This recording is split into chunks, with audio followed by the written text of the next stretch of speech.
اگلا جو سوال ہے وہ وٹ رول وڈ ٹیچرز پلے. مستقبل کے جو ٹیچرز ہیں وہ تو سراسر اس نظام کے پرچار اور اس کی بڑھوتری کا اور ڈیولپمنٹل جو سٹیجز ہیں اس کو ابتدا سے ہی مستقبل کی طرف پیش رفت کے ساتھ لے کر چلیں گے.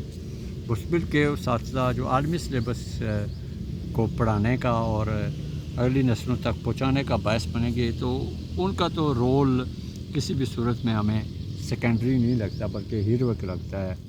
اور وہ ہمارے پہلے ہیروز ہوں گے جو نئی دنیا کے نئے عزائم کے ساتھ اور مناظر کی طرف بڑھنے والے ذرائع کا باعث ہوں گے. تو ٹیچرز سراسر جو ہے، لیکن جو عہد حاضر کے ٹیچرز ہیں جو مختلف قوموں، ریاستوں اور علاقوں کے اندر مختلف نو قسم کے سلیبسز اور متحارب تصورات کو پڑھانے، پہنچانے، پرچار کرنے اور کسی نہ کسی طریقے سے اپنی اکانومی کو ترقیات سازی کا سورس بنا کر چلانے کا باعث بن رہے ہیں. تو بڑا جو فیکٹر ہے وہ اکانومی ہی ہے. جو انسانی عقلی ارتقاء ہوا ہے اس میں فیتھ اور فوڈ ہی کا جو ہے وہ تصور رہا ہے. فوڈ آج کے جدید اکانومیز کی جو شکل اختیار کر چکی ہے اور فیتھ جو آخر میں اسلام ہی کی شکل اختیار کر چکا ہے.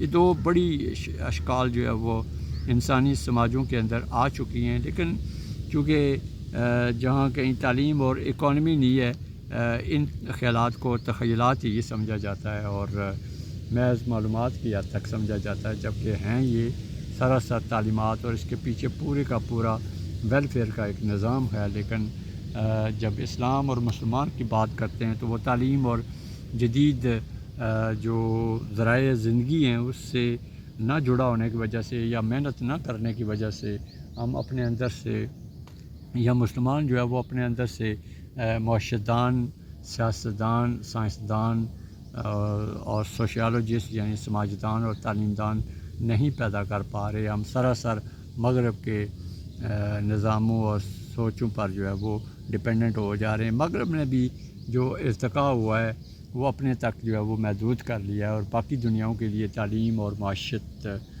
کی آزادی کا باعث نہیں بن رہی ہے.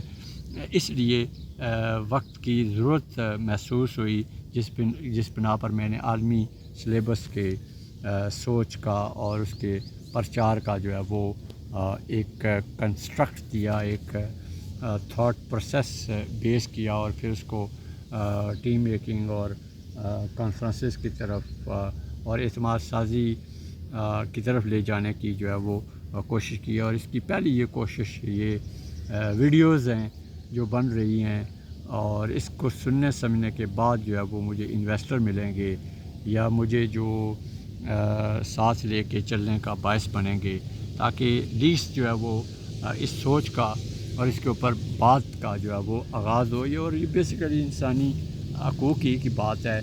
یہ وہ حقوق ہیں جو پریولیجڈ طبقے کے اندر تو پائے جاتے ہیں لیکن کامن کلاس کے اندر پائے نہیں جاتے.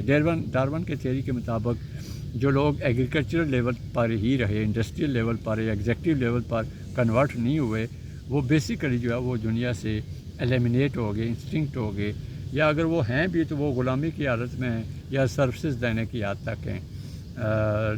یعنی کہ جو دنیا میں ہٹ اینڈ فٹ لوگ ہیں یا سپیشیز ہیں وہی بقا پاتی ہیں. تو اس میں جو ایگزیکٹوز ہیں اور جو رولنگ ایلیٹس ہیں وہی جو ہے وہ دنیا کے اندر رہیں گے اور رہ رہے ہیں جو ہر طرح کے دباؤ سے پاک ہیں. سوائے موت کے ان کو اور کوئی خوف جو ہے وہ نہیں ہے. اس کو بھی دور کرنے کے لیے وہ سائنس کو اور ان چیزوں کو فروغ دے رہے ہیں. لیکن عامت الناس جو ہیں ایشیا افریقہ کے لوگ وہ موت کے خوف سے جبر کی وجہ سے تو بے خوف ہو چکے ہیں، آزاد ہو چکے ہیں، لیکن باقی سارے جو وامے اور خدشات اور جو چیلنجز ہیں اس سے وہ ایسا نبرد آزما نہیں ہو رہے ہیں جب تک کوئی خارجی قوت یا کوئی ریاستی قوت ان کی تعلیم اور ان کے جو کنڈیشننگ سٹیٹ ہے اس کو بدلنے کا باعث بنے.